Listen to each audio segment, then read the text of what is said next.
Alors le mois de la matérialisation, le 4, le chiffre de Gaïa.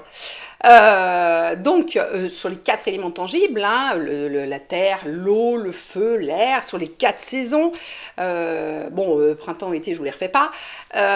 Donc on est là, on est sur la matérialisation. C'est-à-dire que tout ce qu'on a espéré au mois de janvier, où on a vu toutes les petites problématiques au mois de février, où on a rêvé du coup la réalisation de tout ça, on a enjolivé tout ça, on a peaufiné tout ça au mois de mars, et ben là maintenant, ça va prendre corps dans la matière.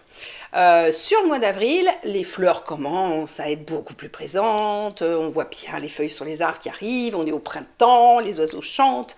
Alors en avril, ne te découvre pas d'un fil, il fait peut-être pas si chaud que ça, mais bon, donc le principe est là, c'est-à-dire qu'en fait, dans la matière, va se mettre, si vous avez bien bossé avant sur tout ce qui était portail, nouvelle lune, tout ça, dans la matière, vous allez voir apparaître des choses qui vont se mettre en place toutes seules.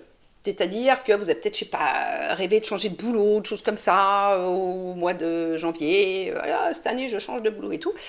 Et ben, au mois d'avril, vous allez peut-être voir passer dans les petites annonces, bizarrement, sur un catalogue, il y a machin, tiens, recherche, machin, tout. Ah, ben dis donc, oui, effectivement, c'est pour moi. Voilà. Ou éventuellement, peut-être que voilà, vous vouliez acheter une nouvelle voiture. Voilà.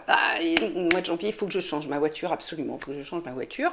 Au mois d'avril, vous voyez passer une pub, justement, de votre banque.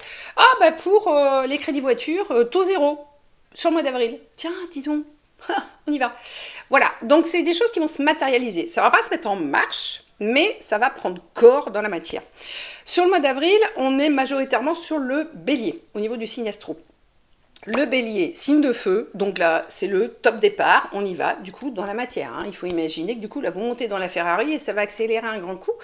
Le bélier des fois un petit peu têtu, hein, bêta-corne, mais il a cette capacité quand même aussi d'aller au-delà de ses limites, au-delà de ses peurs. Hein. Le bélier, il fonce, il n'a pas peur, il a un mur en face de lui, c'est pas l'épaisseur du mur, il dit « je m'en fous, de toute façon j'ai foncé dedans ». Voilà.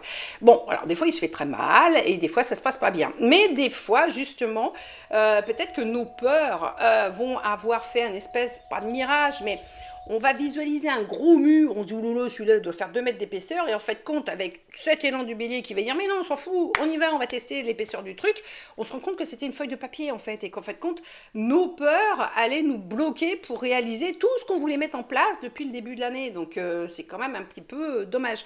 Donc heureusement qu'on baigne un petit peu dans cette énergie du bélier, un peu casse-cou, un peu va-t-en-guerre, un peu tout ça, mais après, d'un autre côté, c'est ce qu'il faut. Pour reprendre corps dans la matière, après les mois d'automne et d'hiver qui ont été des mois d'introspection, et là, je dois avoir une vidéo quelque part sur les 4 saisons, il est important justement de retrouver ce feu sacré, cette envie d'aller de l'avant, cette envie de bouger, cette envie de reprendre vie dans la matière. Voilà. Hein. Les mois d'automne et d'hiver, c'est des mois subtils, c'est des mois de on est tranquille et tout se passe là-dedans. Le printemps et l'été, justement, c'est pour mettre en action toutes ces affaires-là.